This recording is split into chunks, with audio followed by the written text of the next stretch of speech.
Hello, everybody. Welcome to this week's lesson on game genres and their evolution. Um, Today, we're going to be discussing kind of the broader genres of different paper games that can include board games or card games, role playing games. These are the top level of game types, and kind of their progression through time and to get to where we are today, which is important to look at when you consider iterative design as the genres of these of games over the ages have kind of gotten more broad, but also a lot more complex.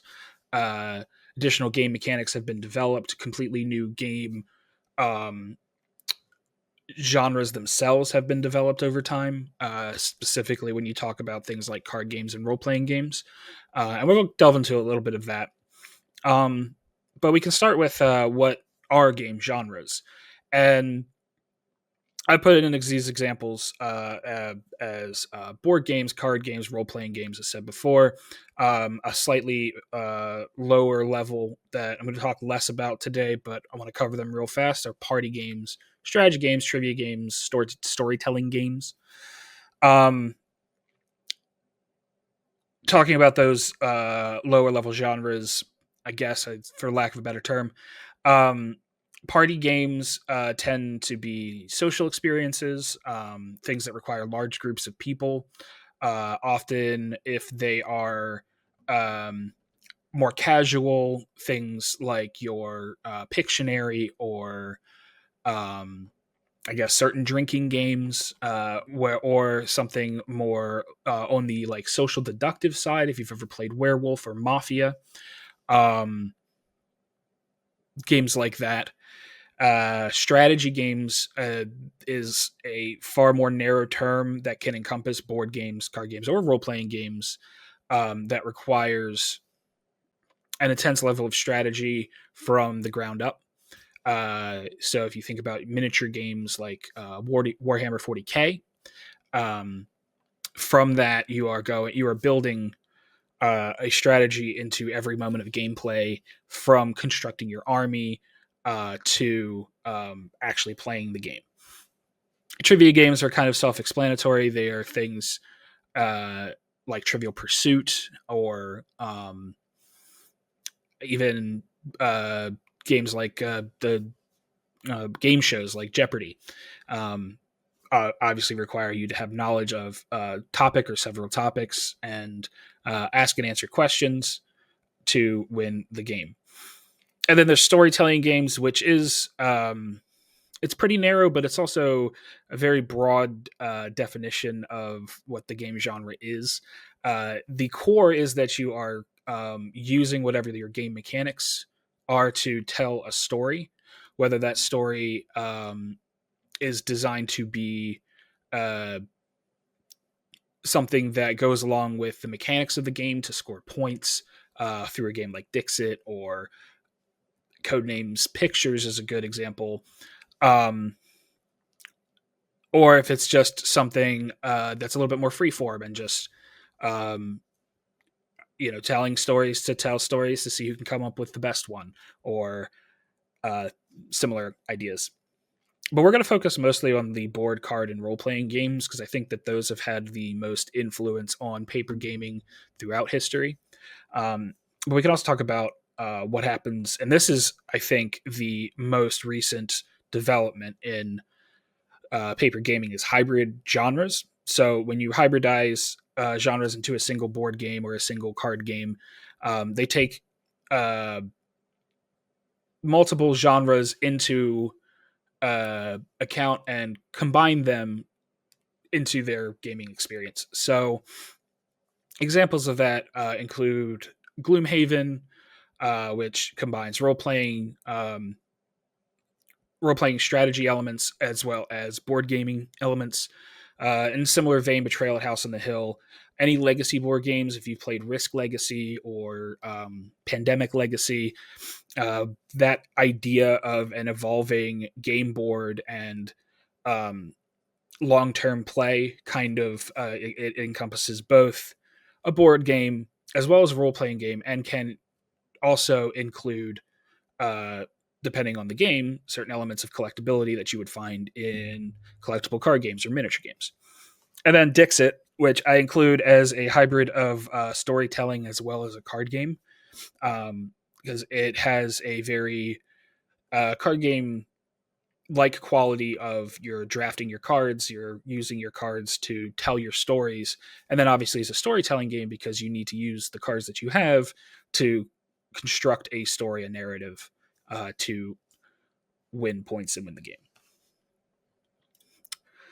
So let's talk a little bit about traditional board games. We have I've separated this into kind of broader points, historical points.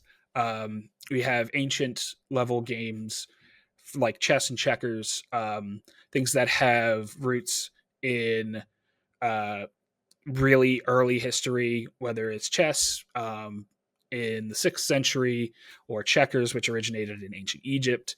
Um, the idea is that these are timeless games. These are staples of the board gaming genre and have lasted for centuries or millennia, um, to this day without many changes from the base design. To more recent introductions of board gaming, like in the early and mid 20th century, with games like Monopoly and Clue, the mainstream board games that you'll see throughout toy aisles and everything today. The most accessible ones, Monopoly being a game developed in the 30s, and Clue being developed in, I guess, 1949. I thought it was in the 50s, but turns out it was in 1949.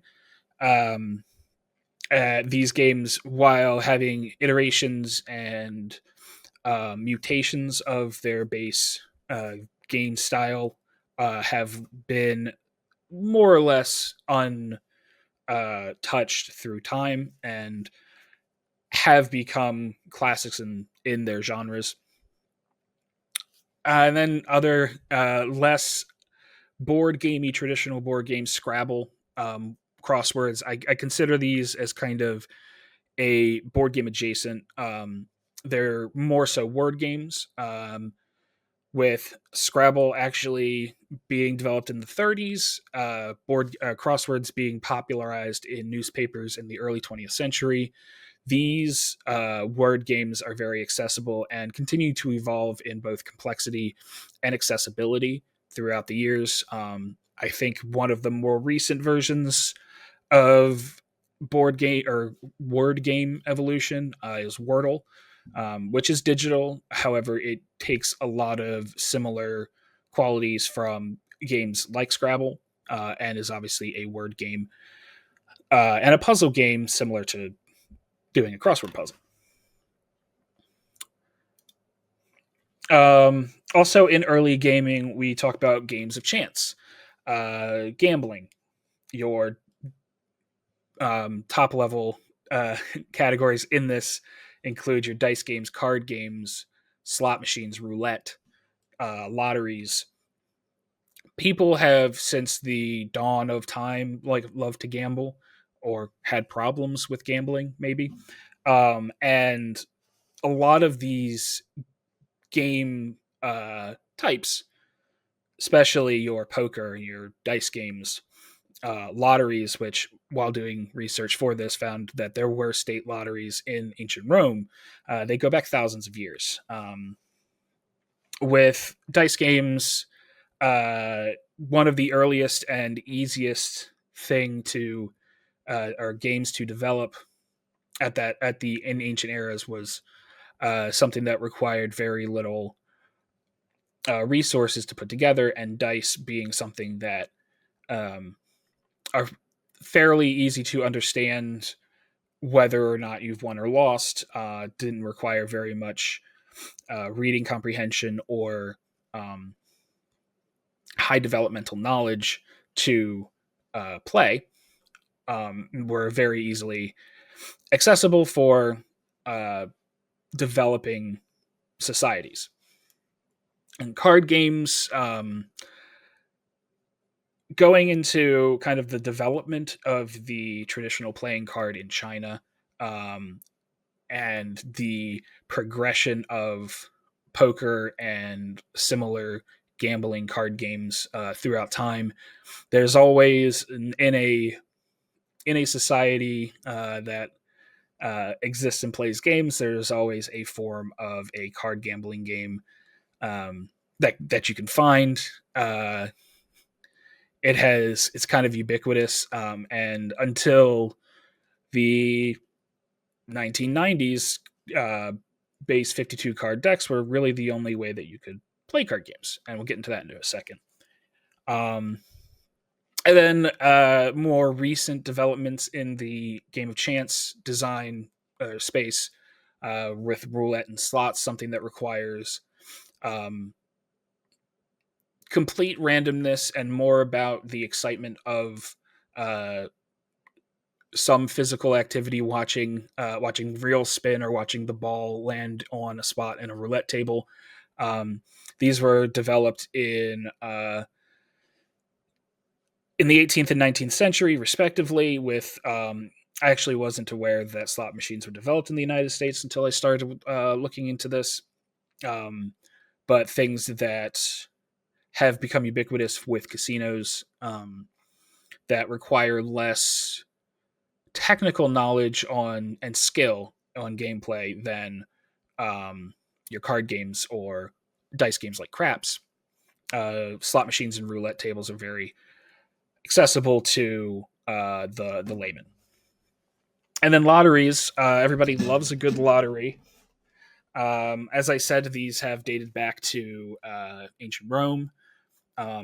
Some kind of game of chance where um, you're winning a specific jackpot or a specific outcome, and your chance is as good as anybody else's. Lotteries have been around for a while, and usually are life changing for those who win them. Um, so they are a very classic way of gaming without much input from gaming and chance, I should say, without much input from the player. All right.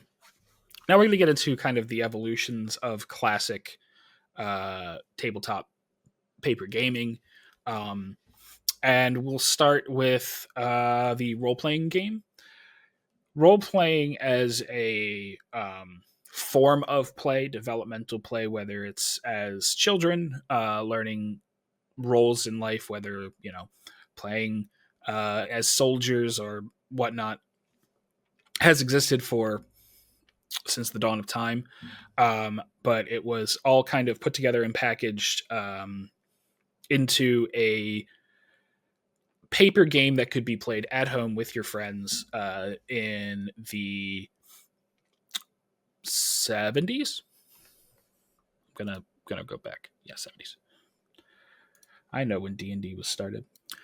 So next we're going to get into the evolutions of the board game, card game, game and chance genres that have existed for millennia, and to kind of a more modern idea with your role-playing games and collectible card games, things that are more contemporary to things that you may have played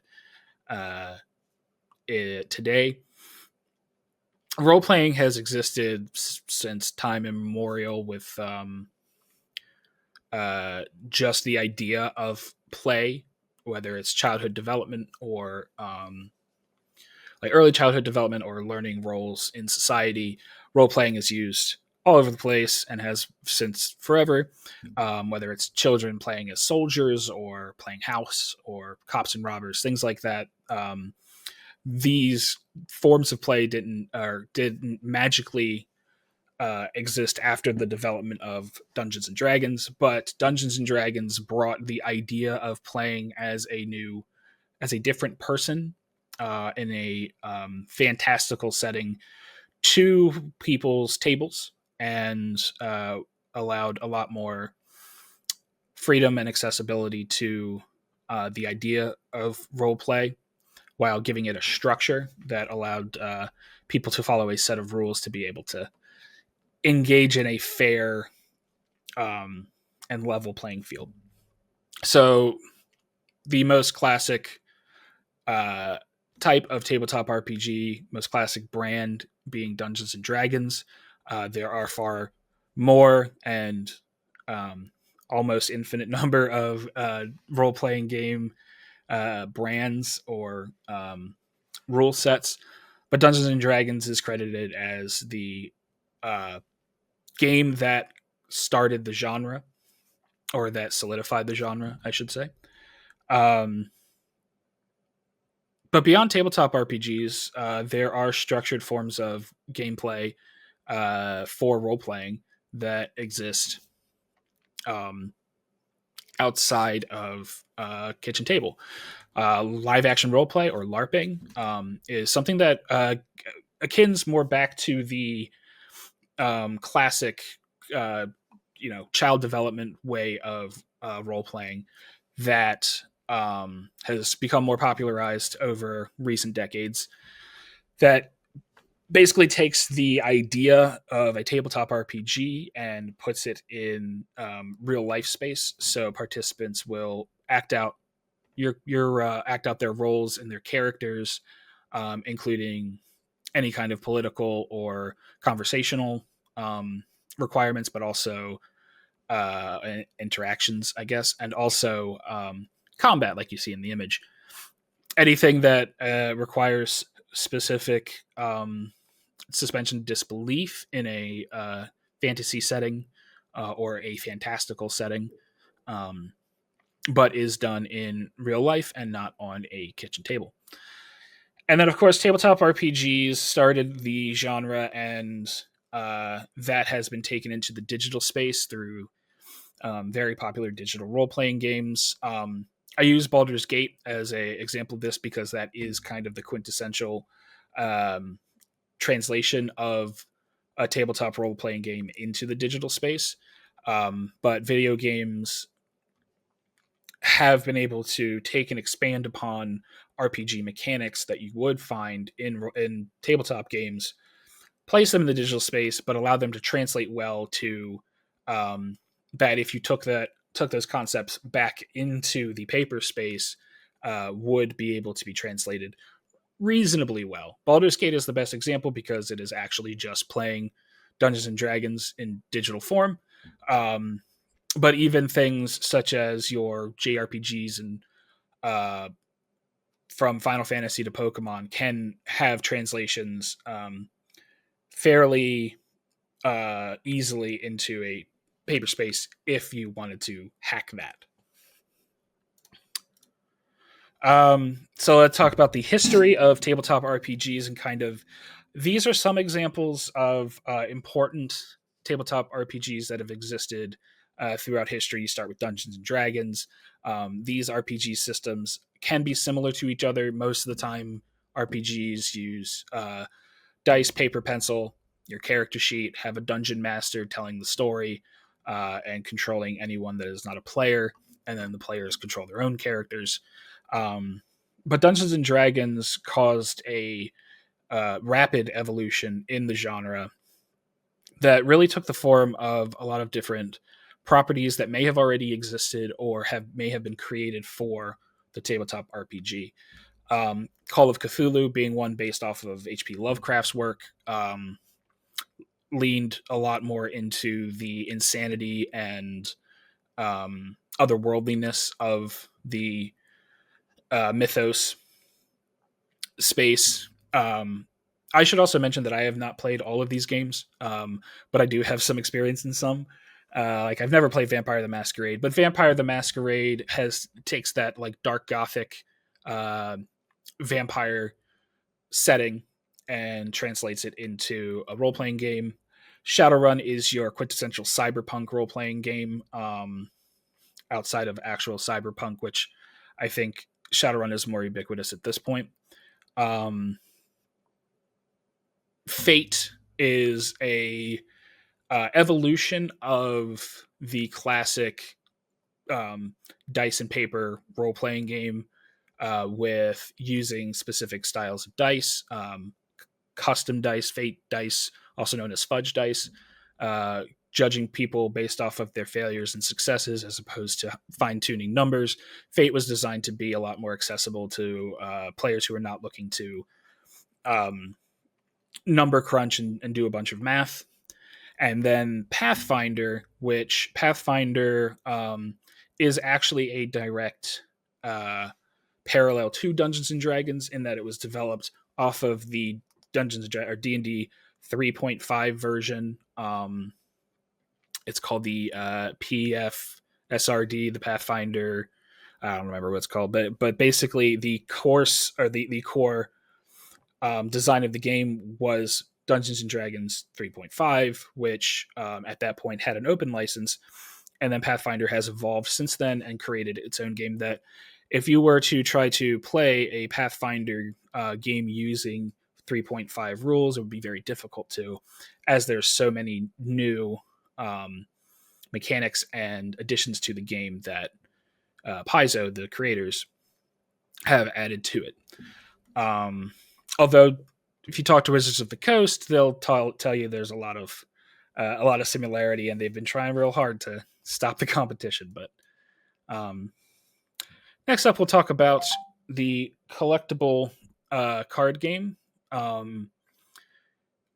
This slide just kind of highlights the appeals of a collectible card game, whether it's ground up strategy from building your deck to actually playing it. Whether you're a competitive player and you like to play in tournaments and win prizes, CCGs have a long track record of professional and competitive play. Whether you like the collecting aspect, if you really enjoy owning rare or valuable or really cool looking cards, collecting is in the name.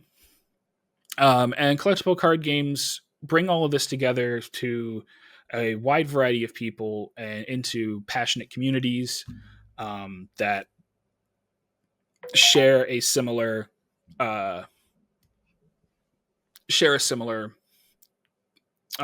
passion or interest, rather.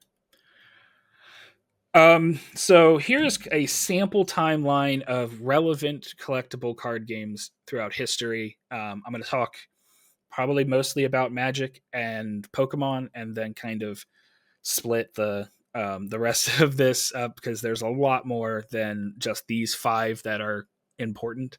But it, without a doubt, Magic being the progenitor of the collectible card game, where Richard Garfield, the creator of Magic, was looking to make a game that people could play in between rounds of Dungeons and Dragons. And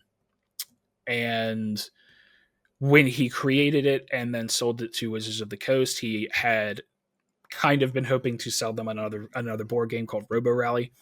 But they picked up Magic, produced it, and in the course of, I believe, the three days at the time that Gen Con was, where Gen Con was the first place you could get Magic, was completely beyond sold out, and I think was back ordered for the next several weeks to 2 months, month or two after the release of the game because it was so popular. This game launched the entire CCG genre, and from 1993 through to till 19 honestly till probably the mid 2000s, every game company in the world and every property holder in the world was trying to make a collectible card game. Between the years 1993 and like I said, the mid 2000s, collectible card games boomed. Every game designer, every game company, every property holder tried to create a trading card game. Some were far more successful than others. The ones that are not listed on here, as there are hundreds, I'll go through a few of them, but there were card games for Um, Harry Potter, which actually followed the Pokemon craze, but Harry Potter, X-Files, The Simpsons, WWF Wrestling, um, Stargate SG-1. If it was a TV show or if it was a popular form of media, somebody tried to create a card game out of it. And like I said, a lot were more successful, or a lot were less successful than others. Um, and the ones that did succeed may have failed in the near future. Get into that in a second, but it all kind of boiled down to the mass popularity of the Pokemon trading card game and Pokemon as a um, brand in 1996. I say 1996. That's when the game was released in Japan, but it was released in the United States in 1998. The Pokemon trading card game actually introduced a very large number of very young people to the trading card game genre, um, and was the biggest craze until, I would say, until Yu-Gi-Oh came out, but even past Yu-Gi-Oh's release. In 1999, Yu-Gi-Oh released. Oh, I should also mention Pokemon being one of the big three. It eclipses Magic every now and then. I think it's currently still the number one card game. Pokemon's popularity has surged over the past 8 years or so, especially during 2020, 2020, 2021. And it is still a powerhouse in the genre. Then there's Yu-Gi-Oh, which released in Japan in 1999, released in the US in 2001, 2002. I think it was 2002. That's when I think I bought my first booster pack of Yu-Gi-Oh. This is, I think, the top example of a game based off of a anime series. While the anime series lent itself very well to making a card game because it became about a card game, um, Yu-Gi-Oh blew up in America and quickly jumped to that top three position with Magic and Pokemon, and has existed in that top position ever since.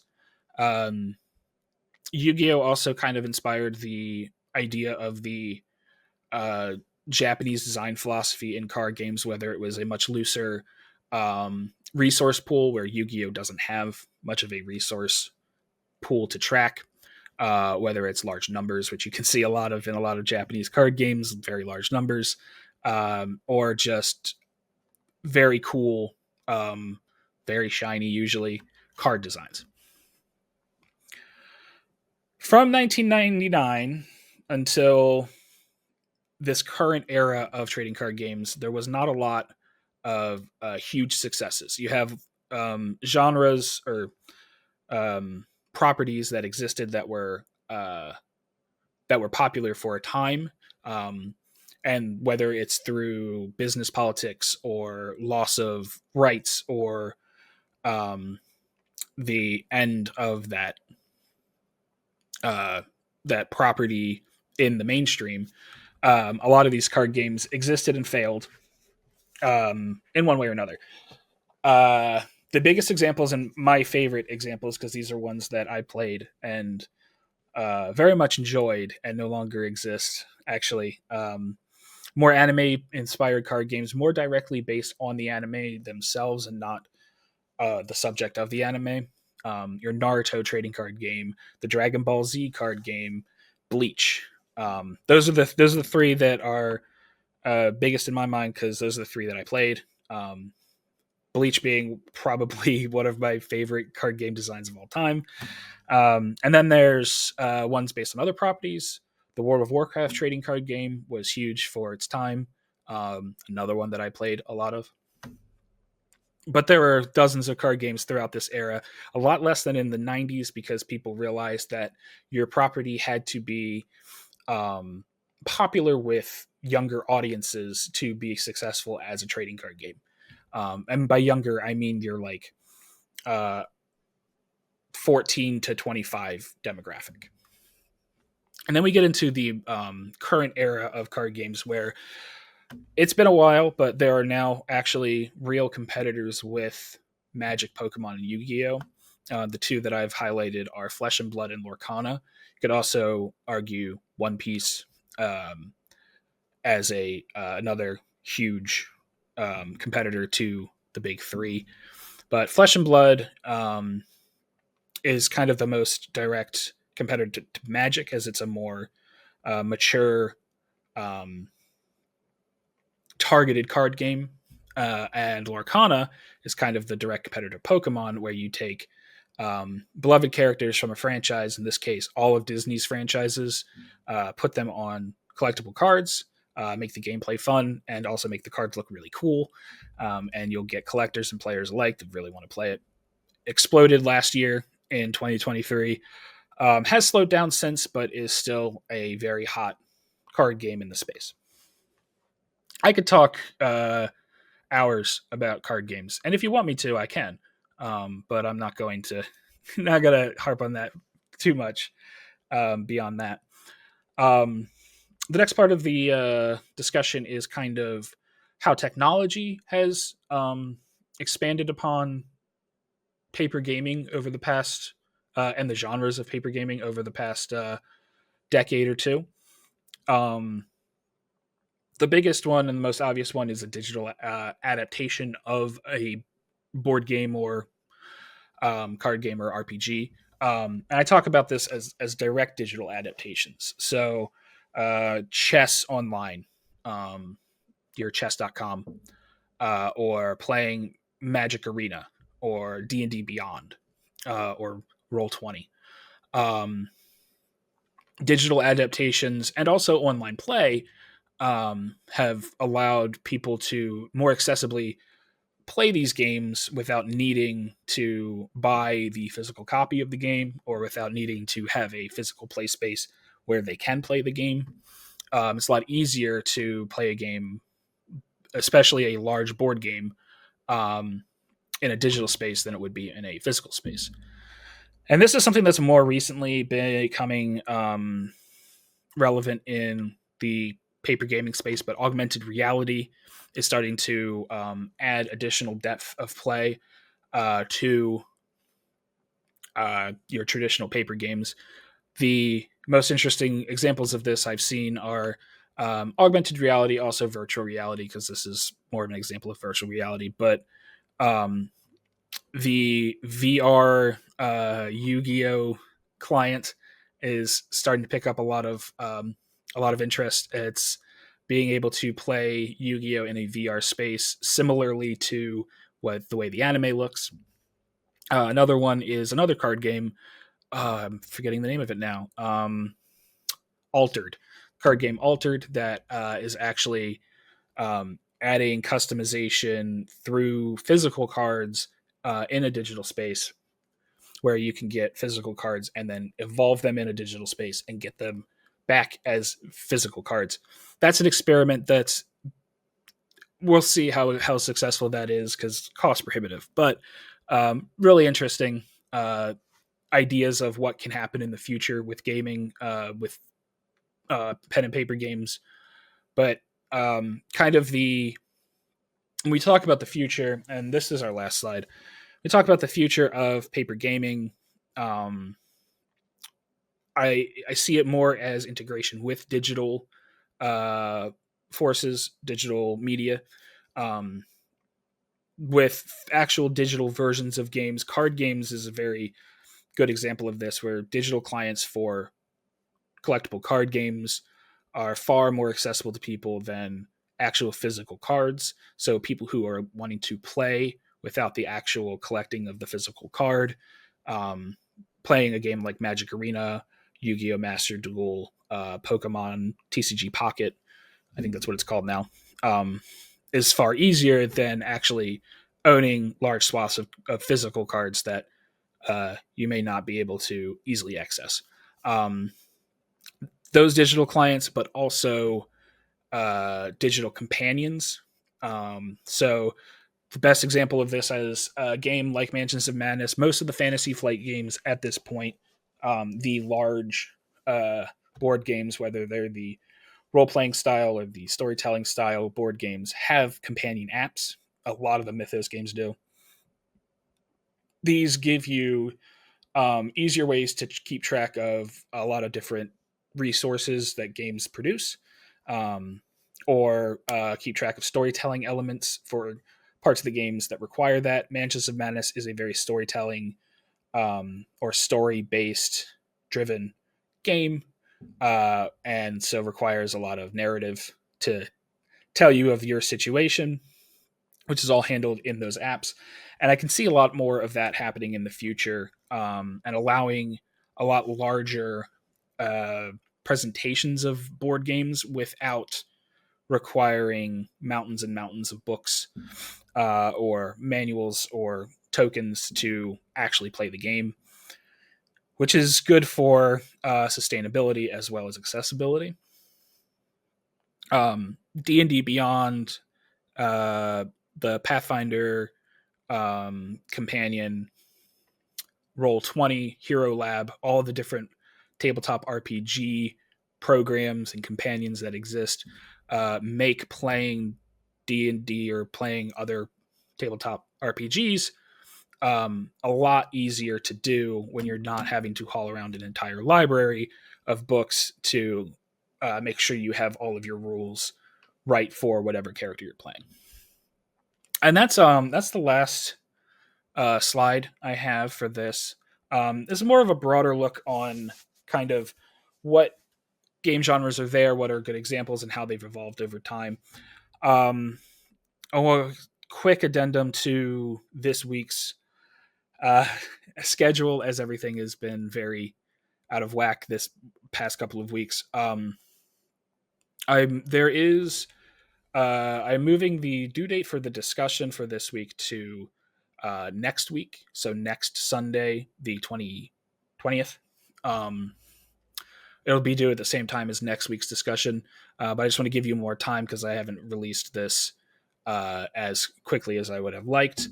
In addition, I think that's the only actual due date change.